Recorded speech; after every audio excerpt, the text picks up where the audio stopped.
stuck, discouraged, or wondering if real estate's even for you, you're not alone. To be honest, my first year in the business was horrible.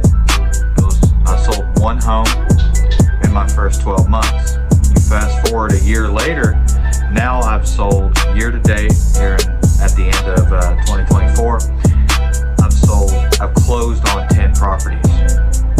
I'm going to share with you exactly what I wish would have been shared with me early in my career about what it takes to succeed and the 3 proven steps that have taken my business from on its way out of the business, to be honest, like so many others, to now succeeding at a level where my bills aren't late, my family's not starving, and I'm going in now into my 3rd year, really poised to take off. So I want the same success for you, so stay tuned. So first, I think it'd be helpful to gain some clarity around exactly what my day-to-day kind of looked like in my first year in the business. When I first started, like many others, I'm sure, I was under the impression that this was an inbound leads business, meaning I could sit at the office, people would walk in ready to buy and sell real estate. I could passively kind of post some, some advertise other realtors listings on social media and let my sphere of influence know that I was in the business and money would just fall out of the sky and rain on me, right? I think that's what the general public thinks. And I think it's intentional by the industry to, the more realtors people can attract to the industry, the more money they can ultimately make. And it's a disservice to those that get in. I think it's a big reason why there's such a high failure rate in the industry. But that's another video. Towards the end of my first year, super struggling, at a really vulnerable position in my life. I didn't think I had what it took to succeed. But I gained proximity to someone I looked up to that was in the business, selling at a high level. And he agreed to sit down with me one morning and kind of hash this out. And what he shared with me was something that a lot of us have heard, but it carried a lot of weight when he said it. And that was, whoever talks to the most people wins. Right? We've all probably heard that. So I knew what I had to do. After that conversation, I implemented a plan and I executed over the next 12 months. And I'm going to share that with you now. So step 1 was I decided I was going to go deep, not wide.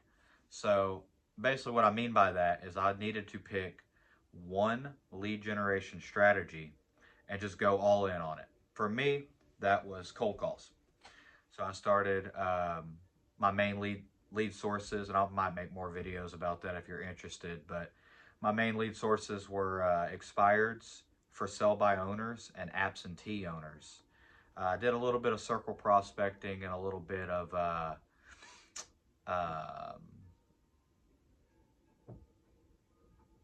don't know, I drew a blank, but those were the big 4, right? But I went deep on cold calling. At the time, I was doing open houses. I was doing some other stuff. A little bit of door knocking, not much, but I shut all that down. I just said, I'm going to go all in on cold calling. And from that moment, it was 6 days a week, 3 hours a day. I just took Sundays off. So that was step 1. Step 2, I knew if I was going to do cold calls and treat this as it is, in my opinion, a sales business, an outbound lead generation sales business, then I was going to have to acquire a certain set of skills. So I was role playing in the shower. I was practicing overcoming objections with role play partners. But above all else, what I would recommend and think where most of my learning came from was the realization that the learning is in the doing. So, I mean, if you do something for 18 hours a week, you can't not get good at it. And that's what I did. The first time I jumped on a call with a for sale by owner, I literally thought I was going to die. I was terrified. I was terrified. I was just a human being, right? But I call it exposure therapy. So the more you're exposed to something that makes you uncomfortable, the less uncomfortable it makes you over time. You just kind of have to push past that in the beginning to get to where you need to be. And that's what step 2 is, leveling up my skills as a salesperson.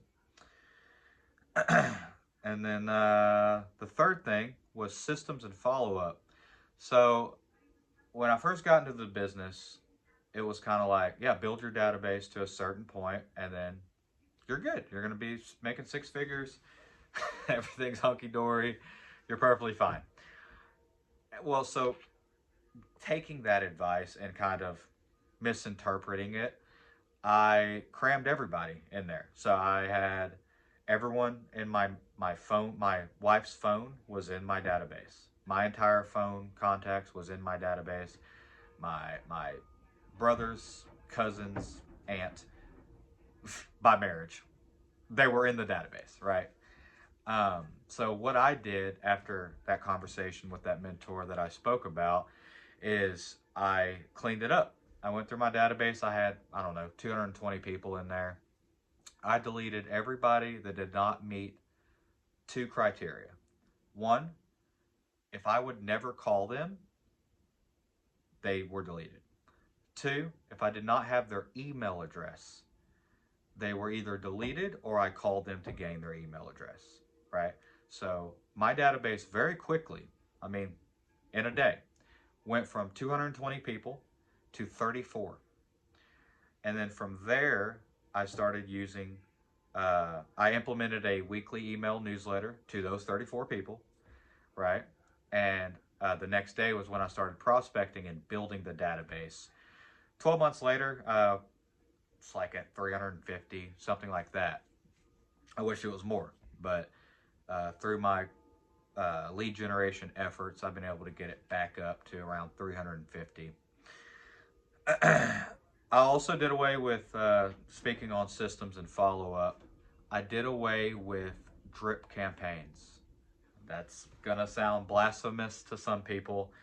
I'm not a fan of them. So I started using personalized follow-up plans so as an example, if I were to have a conversation with a prospect and we didn't set the appointment today, but they agreed to a follow-up, they tell me what the follow-up is. So if they're like, yeah, listen, our property expired, we want to hold it off.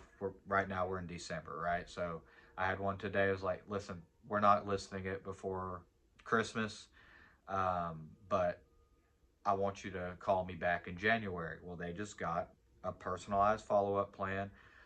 They won't get a typical drip email or drip campaign, but they will get my weekly email newsletter, and then I will call them in January to follow up and hopefully set an appointment.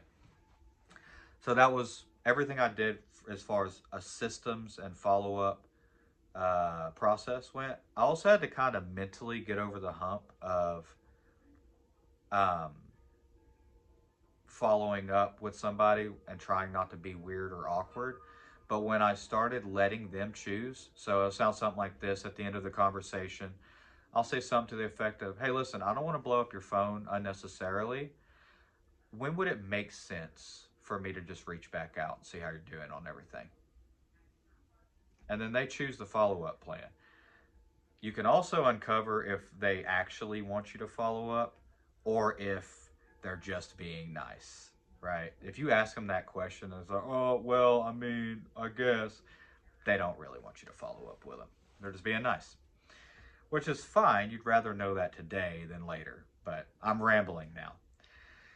So by going deep on proactive lead generation and proactively reaching out to people that may want to do business with you, leveling up on your skills and revising your systems and your follow-up system if it needs to be revised. I started taking listings personally. The first month I started this, I took my first listing I took at least one listing every month from that moment, September 2023, until now. We're in December 2024.